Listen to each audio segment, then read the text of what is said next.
Aljamain, congratulations on the performance. Quick fight, but I have to imagine you're happy with everything that went down inside the octagon tonight.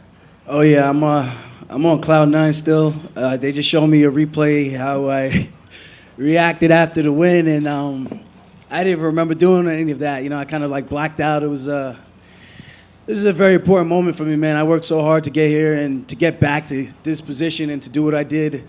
I think it really solidifies everything that I am the next guy who deserves the next title shot. Well, have you had any conversations with anybody high up in the UFC that you are indeed next in line for that winner of Jan and Aldo? Not any confirmation since I think yesterday Dana did some scrums and Dana White was saying this title fight is pretty much a title eliminator. That's what it was. So I think going out there doing what I did solidifies it. So I should be the next guy up. And if they don't make the fight with Jan and Jose Aldo, sign me up. Is there? You didn't take a lot of damage in this fight. Would there be any scenario that you would stay ready just in case one of those guys can't make it to that fight? Oh, of course, definitely. We got Marab fighting next weekend against Ray Borg. We got Matt Favola fighting against Camacho the following week. So I'm gonna be here working out with these guys and helping these guys stay in shape and getting them ready, giving them some looks. You know, I'm not banged up, which is great. So I could be a good asset for them this next few fight weeks, and stay ready, man. You know, I'm trying to realize a dream, and I'm right there. I can see it. I can feel it. I can touch it, and that's it. I'm on cloud nine, man. All the craziness going on in the world, but you know, this is my moment, and I definitely want to still make sure I pay some type of tribute to what's going on around America today. Well, I was about to ask you about that. Before the fight, you said you had trouble sleeping leading up to this fight and so on and so forth. Will you join the protesters out there now that you're done with your fight? Yeah, when I get back home, if there's still going on, definitely 100%. My sisters were taking part of everything back home. I'm a family of 20 siblings, you know, so they're back home fighting a good fight and just, you know, trying to spread love and just, you know, we're trying to preach anti-racism, anti-hate. You know, everyone should be loved and treated the same. You know, people always say, you know, we say Black Lives Matter and then people say all lives matter. Yeah, they do matter. No one ever said they don't. I think the issue that people have trouble comprehending is if you're in a neighborhood and one house is burning, do all the houses matter at the time? No, they don't. Just the one house that's burning, that's on fire. You got to put out the fire and make sure it doesn't burn down to the ground. And the black community, the black and brown community is that fire that needs to be taken care of. You know, so I think people need to understand and step back and realize it's not always about you. It's about the whole picture, making sure everybody is getting their fair due, fair shake, and everyone's well accounted for and treated fairly, man. I think it's about respect. Treat people the way you want to be treated, the way you want your mom to be treated, the way you want your dad to be treated, your brother, your sister. If you treat people like shit, expect people to react the same way, you know? So I just think there's a better way to do things. We need a lot of reforms in the police academies. You got all these great MMA fighters that could go around, teach people, and we need some more cultural diversity, some more cultural education among our police force. At the end of the day, these guys are paid to protect and serve, not to cause fear and hurt people, you know. So I'm not saying all cops are bad. I got cop friends. There's a lot of good cops out there. I got cop friends that I hang out with on a daily basis, you know. So at the end of the day, that's my message. I just hope that we can all figure it out. We can really sit down and have a good conversation and try to figure out how we can make this world a better place for everybody. You know, that's what I'm about, man. I like preaching love and doing the right thing. And that's just how I was raised. I never looked at myself better than anybody else. I never looked at my skin or the next person's skin and thought that they were more superior or I was inferior to them, you know. So I think it starts with us, how we raise our kids in our future, and really preaching that word and making sure our kids are being raised the right way because they are the future of that revolving door. We gotta break that cycle and change something in this country if we want true change, not just something behind the doors or in front of the cameras, and then outside of that, you still have your ways that are not so great of thinking about other people. You know, we're all equal. I put my pants on the same way you do. And one final one, Alex Caceres has asked this question too. Leading up to his fight, Chase Super kind of got a lot of the promotional push, and Alex Caceres not so much. So, the same question he got: do you think the UFC does a good job promoting minority fighters? Honestly, I never looked at it like that. That's just how I am. I don't really look at black or white, minority, Spanish. I think we're all just people. I have never actually thought about that sense of that light in terms of whether the UFC pushes minorities more or not. I think they push you if they think you have that it factor. You know, some people got a lot of tattoos, some people got crazy hair, some people smoke weed in public and do, you know, it just depends on the personality. If they think you got something that people are going to gravitate to, they're going to push you, you know. So I don't think the UFC is not pushing us, so to speak. What's up, Aljo? How do you see that Peter Yan Jose Aldo fight going? Honestly, it's a tough fight. Jose Aldo's a great dude. He's a tough competitor and former champion. He had a really close fight with Marlon Moraes. I thought that fight could have gone to him. I thought it did. And Peter Yan's a tough dude himself. I just don't think I don't know. He's good, but I'm not sold on him yet. I still think there's some question marks to be answered. And I don't know. Maybe this one is going to answer those questions. Or if not, you know, I love to be the guy that gets put into that position to take out the boogeyman that everyone thinks. And I'm like, dude, he's a fucking person. He bleeds just like everybody else. I don't give a shit, you know? It's different when you got a good wrestler in front of you who's confident in his abilities. I can strike, I can wrestle, I can do jiu-jitsu. There's black belts, and then there's black belts. And I'm a Sarah BJJ black belt. Out of the two of them, which one would you rather fight? I mean, it seems like you want to prove that Peter Yan's not this amazing force, but Jose Aldo's a legend, right? Is there a preference to which one you'd rather face? I never wish ill will on anybody in their career. You know, whoever wins, may the best man win, and that's it. I love to fight the guy who comes out victorious that night, and that's it. I'm not looking to say, I want this guy to lose, I want this guy to win. You know, in a perfect world, and there is no perfect world in this scenario. They're too good. They're two high-level, world-class guys. Either way, I got my work cut out for me, and I expect to be in a barn burner of a fight. And that's really it. Just go out there and try to shine one more time. Ideally by the end of this year? That would be great. You know, my birthday's coming up. I like to enjoy number 31 in a good way with my friends and family. If not, you know, if that fight's not going to happen, I'd love to be the guy who kind of steps up and make the fight happen, you know, in case something doesn't go right with the Aldo and Yan fight. You know, weird things happen. Weird things happen. This is a crazy division right now. This division's on fire.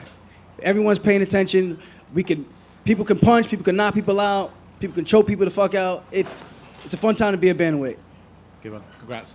Thank you. You didn't really give us much down here on your left. You didn't really give us much to break down technically, but initially, when you had the submission and he got out of it, right, you had to be patient so as not to burn out your arms. But at what point did you know that you had won the fight? What did you feel that you knew you could sink it in and finish?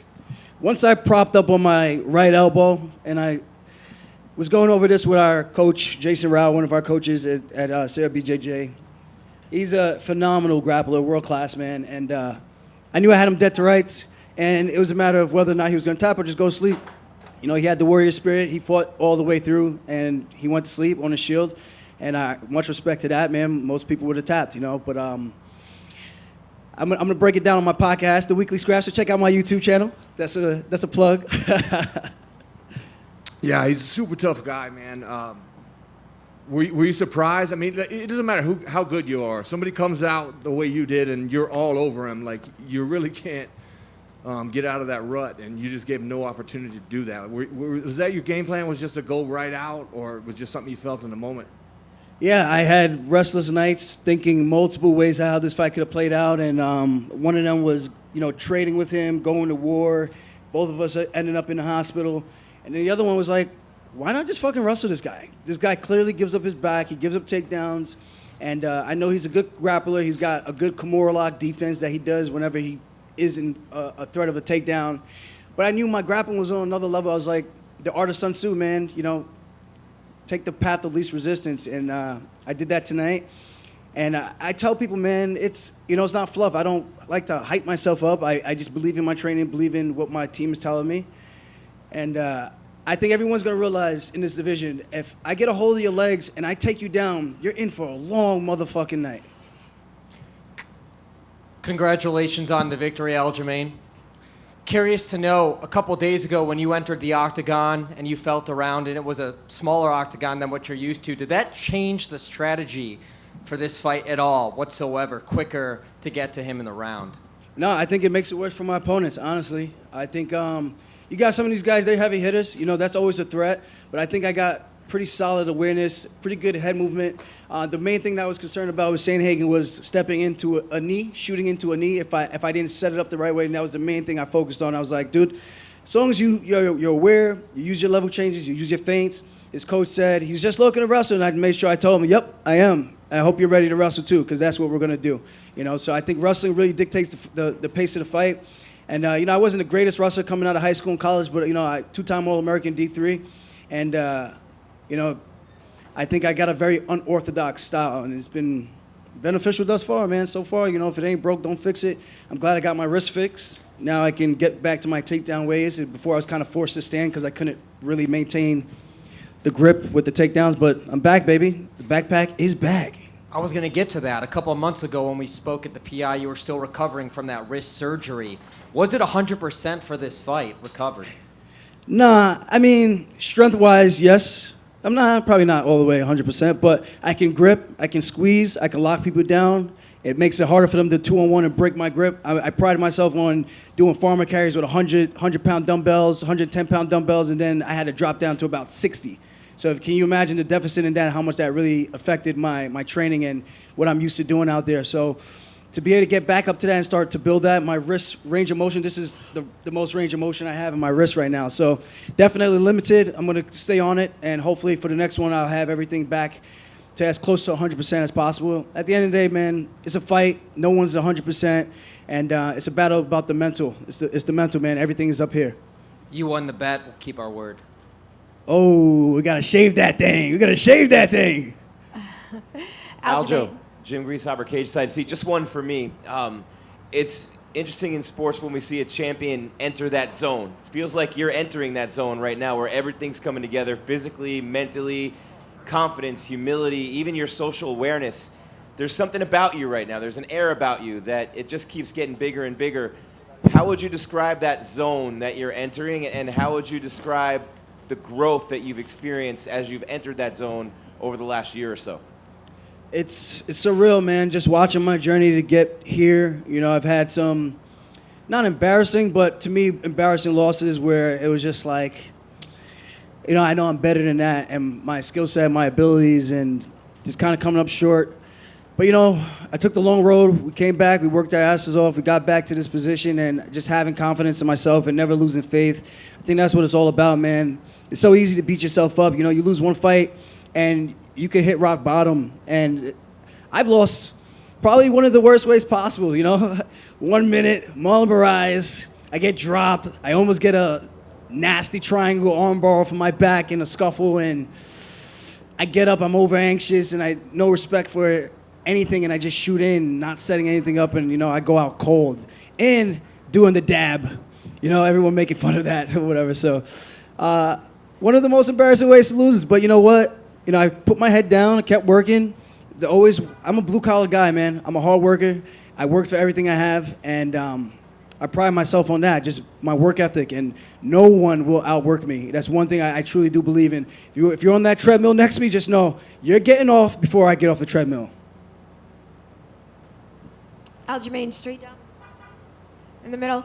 Your division is on fire right now. It's incredibly competitive. But how much do you wish that you still could have gotten that Henry Cejudo fight? Honestly, I don't care. Henry's a great dude, really good competitor. He's a two-division champion, and the way he did it, taking out some really big names. I do wish he fought some actual new blood, some top-level contenders, for his legacy. But it is what it is.